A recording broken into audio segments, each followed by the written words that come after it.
Friends, હું કલા રામોલિયા સુરતથી કુકિંગ સ્ટુડિયો બાય કલામાં તમારું સ્વાગત કરું છું. આજે આપણે જોઈશું એકદમ સરળતાથી બની જાય અને હોટલ કરતાં પણ વધુ ટેસ્ટી સ્મોકી ફ્લેવરમાં પનીર અંગારા. આ શાકમાં ગ્રેવી બનાવવાની જ ખૂબી છે. જો ગ્રેવી તમે એકવાર આ રીતે બનાવી લીધી ને તો કોઈ પણ પંજાબી શાક આસાનીથી તમે બનાવી શકો છો. અને સ્મોક કઈ રીતે આપો અને કેટલો આપો એ પણ હું તમને બતાવીશ. તો ચાલો જોઈ લઈએ રેસીપી. પણ મારી રેસીપીને પૂરી જોજો. જો રેસીપી ગમે તો લાઇક શેર સબસ્ક્રાઈબ કરવાનું ના ભૂલતા. એના માટે સૌથી પહેલાં મેં 2 ડુંગળીને નાની નાની કટ કરી લીધી છે, 2 ટમેટા ઝીણા ઝીણા કટ કરી લીધા છે અને આજનું આપણું મેઇન ઇન્ગ્રીડિયન્ટ છે અમૂલનું પનીર. ત્યારબાદ 1 ડુંગળીના આ રીતે ચોરસ પીસ કર્યા છે, કેપ્સિકમ, તજપત્તા, 10 થી 15 નંગ જેટલા કાજુ લીધા છે, લાલ મરચું, ધાણા જીરું, મલાઈ લીધી છે 10 જેટલી, 1 આદુનો ટુકડો છે, મીઠું, ગરમ મસાલો, જીરું, કસૂરી મેથી, આમાં છે તજપત્તા, એલચી, મોટી એલચી અને લવિંગ. તો સૌથી પહેલા આપણે અહીંયા પનીરને કટ કરી લેવાનું છે. તો ચાલો આપણે પહેલા પનીરને કટ કરી લઈએ.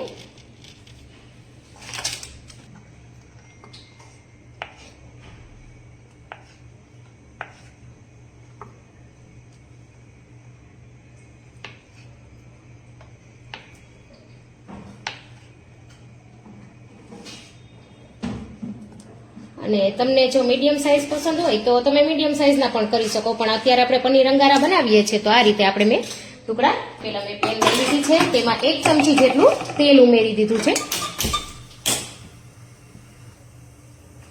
તેલ ગરમ થાય એટલે સૌથી પહેલા આપણે તેમાં ઉમેરવાના છે ડુંગળી, થોડું જીરું ઉમેરી દઈશું,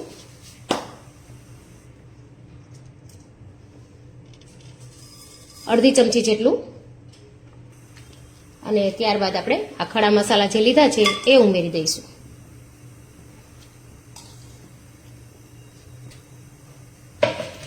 થોડું સંતળાઈ જાય એટલે આપણે તેમાં ડુંગળી ઉમેરી દેવાની છે. ડુંગળી થોડી બ્રાઉન થાય ત્યાર પછી જ ટમેટા ઉમેરવાના છે આપણે.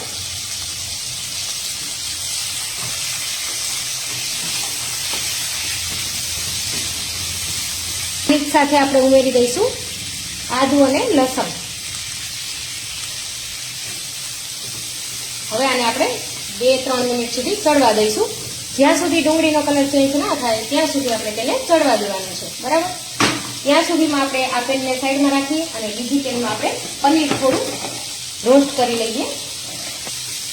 એને સાઈડમાં મૂકી આપણે અને પનીર થોડુંક આમાં મેં 1 ચમચી જેટલું લઈ લીધું છે તેલ એમાં પણ, અને આપણે પનીરને આપણે થોડું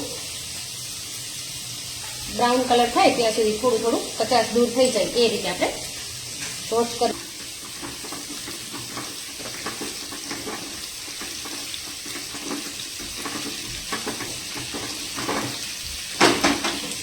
તો ડુંગળી પણ સરસ થઈ રહી છે અને બીજી બાજુ આપણે પનીર પણ કરી રહ્યા છીએ.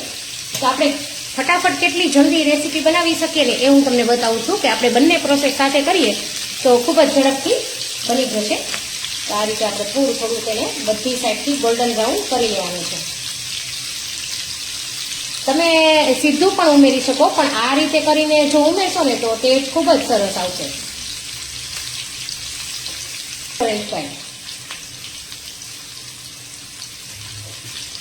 જો તો પનીર સરસ એવું રોસ્ટ થઈ રહ્યું છે.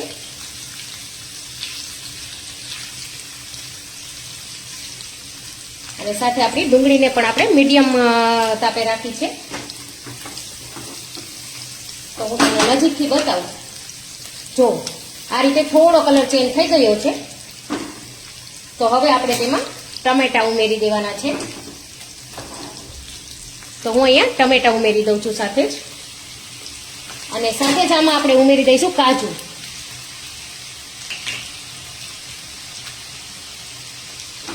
સારી રીતે પાછું મિક્સ કરી લઈએ.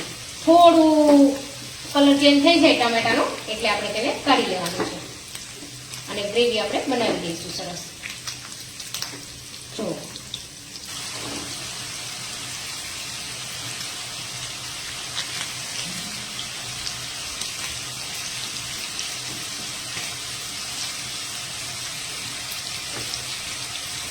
તો સરસ એવું આપણું બ્રાઉન કલર આવી ગયો છે. વધારે પડતું નથી કરવાનું. જો વધારે પડતું આપણે કરીશું ને તો પાછું એકદમ ચિંગમ જેવું ચવડ થઈ જશે. એટલે આપણે એને થોડુંક જ ખાલી રોસ્ટ કરવાનું છે કે જેથી તે ક્રિસ્પી લાગે, બસ એટલું જ. તો જો તમે કલર સરસ આવી ગયો છે ને બધાના. તો હવે આપણે તેને કાઢી લઈએ. આની સાથે હું બનાવવાની છું પરોઠા. પંજાબી સબ્જી સાથે પરાઠા બનાવીશું સરસ. તો હું અહીંયા આ કાઢી લઉં છું પનીરને.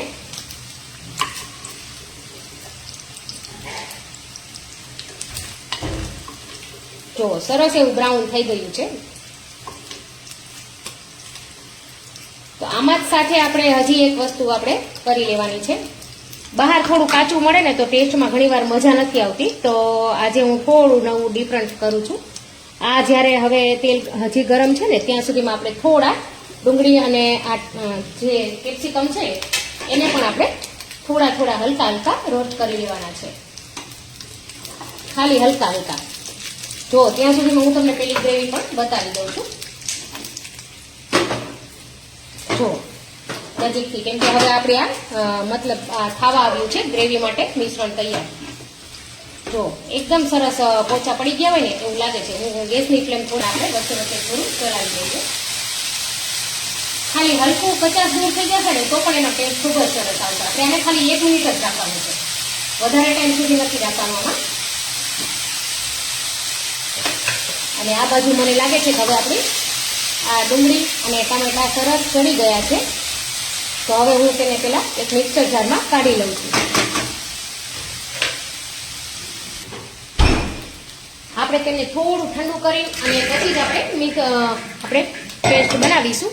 કેમ કે જો પહેલા જ આપણે તરત જ પેસ્ટ કરવા જશું તો થોડું તકલીફ પડશે. જો આ સરસ એવા થઈ ગયા છે. તો હવે હું અહીંયા ગેસની ફ્લેમ બંધ કરી દઉં છું અને આ સાઈડમાં રાખી દઉં છું. જો થોડી થોડી ઉપરથી ચેન્જ થઈ ગઈ છે. તો હું આ મિશ્રણને લઈ લઉં છું મિક્સર જારમાં. તમને એમ થતું હશે કે આ તો ગરમ છે, કઈ રીતે કરશું? તો આને ફટાફટથી પીસવું હોય તો મારી પાસે એક સરસ આઈડિયા છે, એ પણ હું તમારી સાથે શેર કરું છું હમણાં.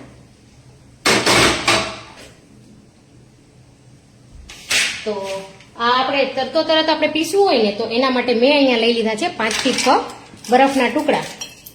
અને સાથે સાથે ઉમેરીશું એમાં થોડું એવું પાણી ઉમેરવાનું છે થોડું, પણ એ પણ આપણે ઠંડુ ઉમેરીશું. ખાલી 1/4 કપ જેટલું.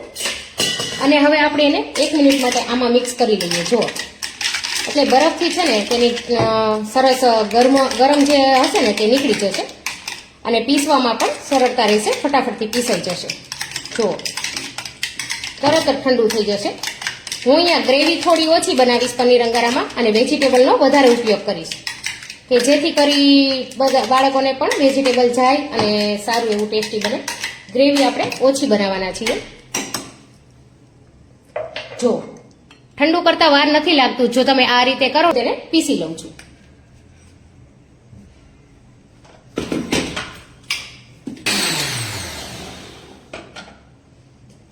જો તો અહીંયા આપણી ગ્રેવી બનીને રેડી થઈ ગઈ છે. જો તમે જોઈ શકો છો કે કલર તેનો કેટલો સરસ આવ્યો છે. હજી આપણે બધા મસાલા ઉમેરવાના બાકી છે. એટલે તમે ચાહો તો આને તમે ગાળીને પણ ઉપયોગમાં લઈ શકો. ગાળીને ઉપયોગમાં લેવાથી એકદમ સ્મૂથ. તો હવે આપણે જે પેનમાં ગ્રેવી બનાવી છે એ જ પેનમાં આપણે પાછું તેલ ઉમેરી દેવાનું છે. અને હું અહીંયા તેલની સાથે થોડું ઘીનો પણ ઉપયોગ કરીશ કે જેથી કરીને ટેસ્ટ ખૂબ જ સરસ આવે. તો અહીંયા મેં 2 મોટી ચમચી જેટલું તેલ ઉમેર્યું છે અને આપણે ઉમેરીશું થોડું સાથે અમૂલનું ઘી અને તેજ પત્તા ઉમેરી અને ગ્રેવી તરત જ ઉમેરી દેવાની છે. તો અડધી ચમચી જેટલું મેં જીરું ઉમેરી દીધું છે. એમાં આપણે 2 તેજ પત્તા નાખી દઈશું, તેજ પત્તા, અને આપણે બનાવેલી ગ્રેવી ઉમેરી દેવાની છે. થોડું તેલ ગરમ હોય તો છાંટા આ રીતે ઉઠશે. મિક્સ કરી લેવું તમારે આ રીતે.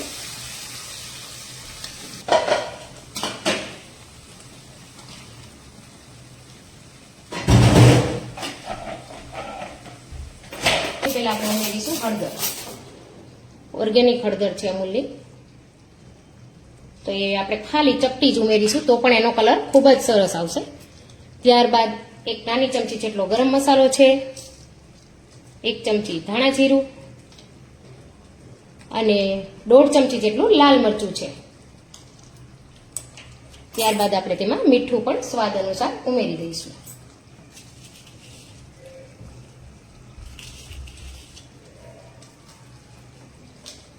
હવે આપણે બધું જ સારી રીતે મિક્સ કરી લઈએ, જેથી આપણો ગ્રેવીનો કલર પણ જોજો. હમણાં આમાં કાશ્મીરી મિક્સ મરચું છે, આ 1.5 ચમચી મેં જે લીધું છે ને એમાં, એટલે તેનો કલર ખૂબ જ સરસ આવશે. જો તમે જોઈ શકો છો કે કલર સરસ ચેન્જ થવા માંડ્યો. જો બધા જ કલર સરસ મિક્સ થઈ રહ્યા છે.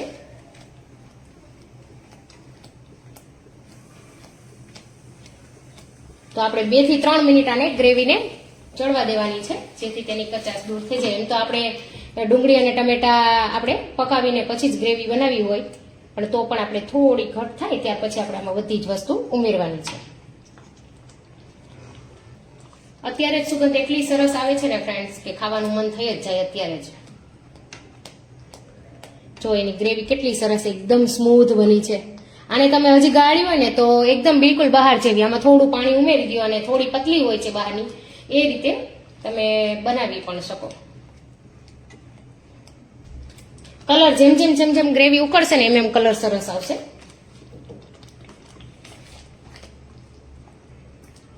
તો એના માટે હું 1 મિનિટ માટે રાખી દઉં અને થોડી ગેસની ફ્લેમ ફૂલ કરી દઉં.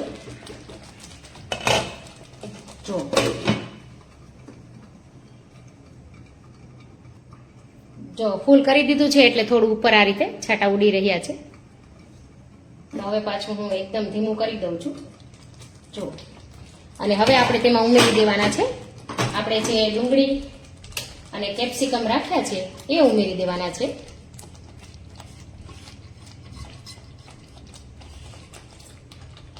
થોડા તેલ સાથે જ ઉમેરી દઈશું, તેનો ટેસ્ટ પણ સરસ આવશે. અને ત્યારબાદ આપણે ઉમેરી દઈશું પનીર અને હવે પાછું સારી રીતે મિક્સ કરી લો એકવાર. જોજો તમે, એટલું સરસ ટેસ્ટી અને યમ્મી દેખાશે કે જોતા જ ખાવાનું મન થઈ જશે.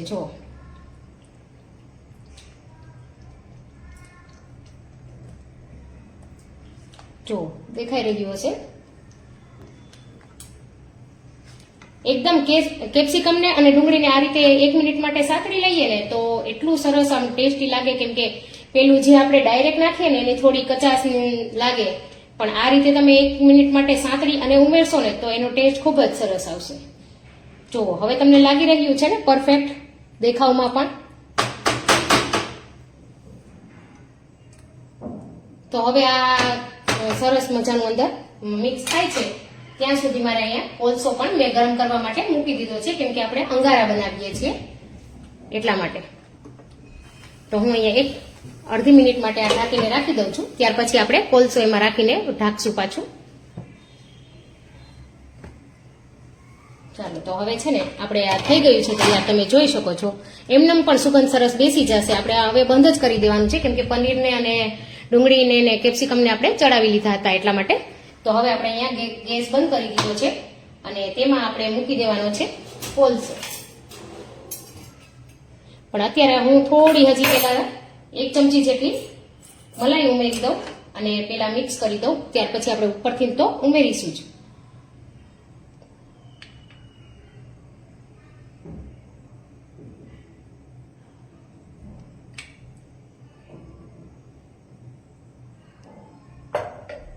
આપણી મલાઈ ઉમેરી દીધી છે. હવે હું કોલસો રાખી દઉં છું. એક મેં આ રીતે ડુંગળી રાખી છે અને તેમાં આપણે કોલસાને મૂકી દેવાનો છે.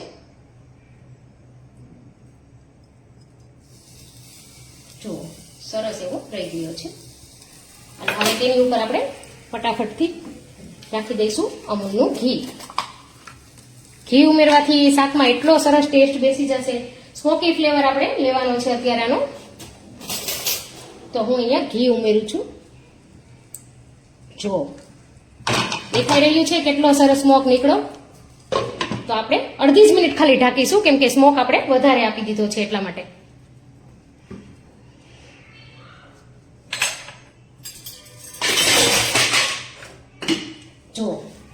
હવે હું ખોલી રહી છું, જાદુ બતાવી રહી છું તમને. છે ને બિલકુલ રેસ્ટોરન્ટ સ્ટાઇલ. તો ફ્રેન્ડ્સ, તમે પણ ચોક્કસથી ઘરે ટ્રાય કરજો મારી આ રેસીપી અને કમેન્ટ કરીને મને જણાવજો કે તમને મારી રેસીપી કેવી લાગી. તો ફરી મળીશું નવી રેસીપી સાથે. હેપી